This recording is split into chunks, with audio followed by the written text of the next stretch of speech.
Hello, dear viewers. Hello, dear viewers. All right. Hello, dear viewers, and welcome back to another fun and exciting episode of This Week in Canada. My name is Roberto Wakerl Cruz. Thank you so much for joining me on this beautiful Friday. But before we get started, I want to make sure that you go down to the links below and check out our Rumble page. Lord knows you got to check out our Rumble page. Rumble is a site just like YouTube without all the scary tech monopoly hanging over your head threatening to ban you for saying naughty words. Go and check out Rumble today. Subscribe. We get most of our views on Rumble. Our content is all uploaded on Rumble. It's a Canadian site, and that's where you should be watching us. I really recommend it. Nice Canadian boys running that site. I couldn't recommend it enough. Also, what you should do, if there was ever a time to give someone $5, it's right around now, because you can go and support the Post Millennial. You get an ad-free experience on the website. It supports me, the show, and our website. It keeps this whole operation going. As you can see, I'm not in my office. I'm in the main hall. My office is a nightmare. They're doing construction. There's brick dust everywhere. It's a bad time to have bad lungs because of what's going on in the world right now. But the show must go on. And boy, do we have a show for you, because remember that story a couple weeks ago of Justin Trudeau just dying to go to Tofino on a vacation? He couldn't wait for Thanksgiving. He had to go on Reconciliation Day for whatever reason, because he had to catch some waves, and just kind of meekly walk away from reporters when confronted about it with a sweater tied around his waist, kind of like they do in Europe. I feel like Europeans do that a lot. Don't know why. I think that's a European thing comes to mind. But Justin Trudeau did that. And it wasn't cool. In fact, it was a really uncool thing, especially if you were to ask the tribe, the Kamloops tribe, who specifically invited Justin Trudeau more than once to just come and say a few words. In fact, they invited him to just do a pre-recorded video, as we would find out. Just say, hey, happy Truth and Reconciliation Day. We just found like 215 bodies. Your fault, Canada. So why don't you just give us a little bit of a little pick-me-up, a little sign, a little truth-telling, like be our ally. No. Justin Trudeau, as we know, decides to go surfing, but he made up for it in a separate visit. So a couple weeks later, about 6 days ago now, Justin Trudeau said, you know what, Kamloops, I'm going to come by. I'm going to come and say hello, and it's all going to be good. We're all going to be good. This is going to even the score. We're all good, except if you were to ask Chief Casimir, who is my new personal hero, at least in the west coast of Canada. Seems very cool. Who did this to Justin Trudeau as they sat down for the press conference for the Truth and Reconciliation Day meeting. Chief Casimir said, hey, just so you know, we're not really cool. What you did was kind of baloney, and we haven't forgotten. In fact, we all hate you now. So let's roll the clip of Chief Casimir roasting Justin Trudeau to his face. Mwah, beautifully. Let's roll the clip. Welcoming Prime Minister Justin Trudeau to the Kamloops today is bittersweet. When we imagined welcoming Prime Minister Trudeau to our community, it was envisioned that it would be an opportunity for him to interact with a wide array of survivors, intergenerational survivors, and many different First Nations as part of September the 30th, the first National Day of Truth and Reconciliation. 2 letters of invitations were sent to his office to participate in our event. For us, it was to show his commitment to rectifying the historical wrongs of residential school and to grieve with our residential school survivors, whether in person or by a virtual pre-recorded greeting and message for all of us here.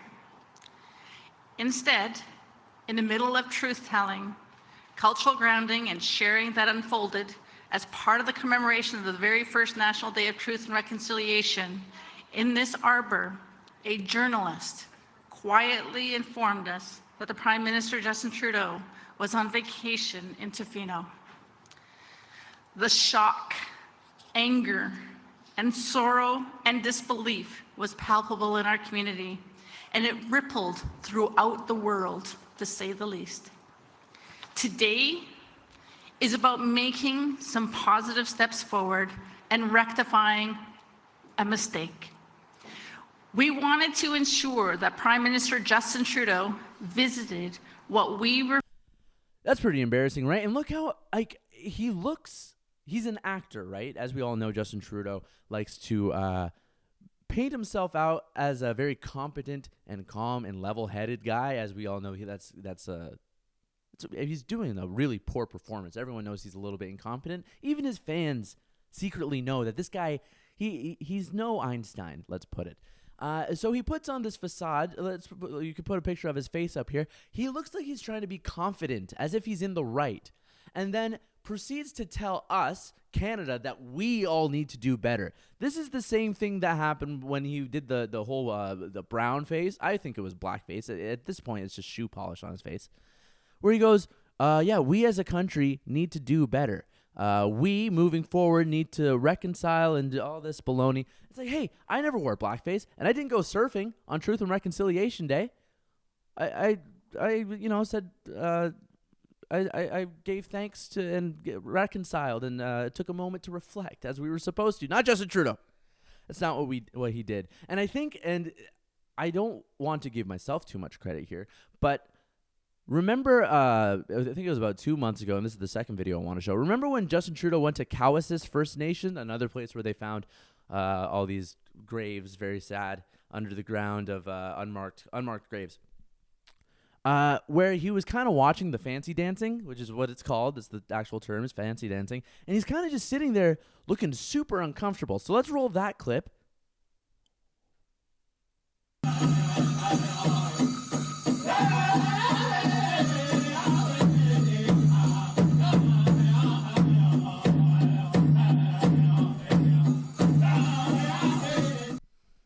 So as you can see, he's just kind of looking at the First Nations dancers and stuff and just being like, yeah, you guys are weird.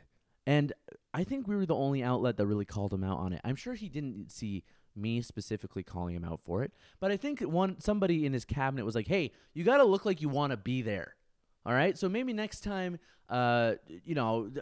stiffen up, little soldier, stiffen up that upper lip and just kind of perk up and look like you want to be there. But this now has reflected in him looking like a cocky, arrogant jerk who doesn't care about First Nations people as he's getting roasted by this chief, another strong Native woman that, as we know, Justin Trudeau has some history with strong Native women. See Jody Wilson-Raybould on Wikipedia if you want. He just kind of comes off as very arrogant, and this is Justin Trudeau's problem. He's very arrogant. He's so smug, and this is the thing that nobody likes about him. But, I mean, least popular prime minister in Canadian history, but Canada, right? What are we supposed to do? You can't really vote him out when just Toronto and Montreal just keep voting him in. The next thing I want to talk about, and this is going to go into a provincial level, so isolating a little bit of my base here, 9 out of the 10 provinces. This doesn't really have much to do with you, but I want to talk about Sir Doug Ford. Doug Ford, we haven't talked about him much on the program.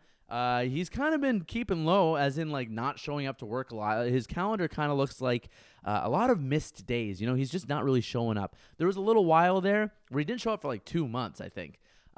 So Doug Ford's back in the spotlight. He's doing press conferences. He went to Tecumseh, which is really close to Windsor, where I'm from. And he decided to say something to immigrants. He had a message for immigrants. Let's just roll the clip because he's going to put it better than I am. But we need people. And so, folks, if you have some hardworking people, I just have one criteria. You come here like every other new Canadian has come here, you work your tail off. If you think you're coming to collect the dole and sit around, not going to happen. Go somewhere else. You want to work, come here. We have so much work, we can't keep up with it right now. It's Doug Ford speaking off the cuff saying, hey, if you're an immigrant, you got to work to come here. Look, we love him. He literally says we need more people from around the world. We need 200,000 more people is basically what he's saying from anywhere around the world. But you got to be a hard worker. Hey, you can't just come around here and pick up the dole, which I had never heard that expression before, the dole. I guess that means welfare. Sorry. you have to be a hard worker. And immediately the floodgates open with all this, CTV and Colin DeMello. Shame on you, Colin DeMello, by the way. I know you're trying to be objective, but the way that you report things makes you sound like you just hate this guy. The way you tweet is so snarky. I thought you were a cool guy, but I'm making a public enemy of Colin DeMello. Don't harass him. He's doing his job. You can't harass journalists ever. Don't. But what I'm saying is, listen to what he's saying. If you criticize these words, do you want lazier immigrants? I don't really understand. Opposition parties, the Liberals and the NDP in Ontario, were just like, hey, you're racist. You can't say that. And good for Doug Ford. I applaud him because the next day he goes, I'm not apologizing. I totally think what I said was on the nose. In fact, the next press conference he did, he comes out and he goes, yeah, you know what? I was bang on about my comments. Literally says bang on. So good for you, Doug Ford. I want to ask the audience before we wrap the show up. It's a short episode. I'm sorry. I feel uncomfortable without being in my office, my little cozy nook. I'm going to ask the audience, is that racist? I would imagine our base is not going to think this is very racist, but I want to hear your opinion. Is it racist to say that the immigrants you want from around the world, anywhere in the world, that they not be lazy? Is this depicting some stereotype of immigrants as lazy? I know immigrants. Immigrants they work so hard to just get here, and then they have to do like 3 years of paperwork to stay around. So I don't think, maybe it goes without saying. Maybe that's why they're saying that he shouldn't have said it. But let me know in the comments below what you thought, and let me know what you think about Rumble. Rumble is just like YouTube, except better. I think it's better. You get all the same content without the tech monopoly just hanging that sword of Damocles, that ban hammer above your head. So go and check out our Rumble, subscribe to our Rumble, and check out all of our content there. We have also the Post Millennial Clips is another channel that you should subscribe to.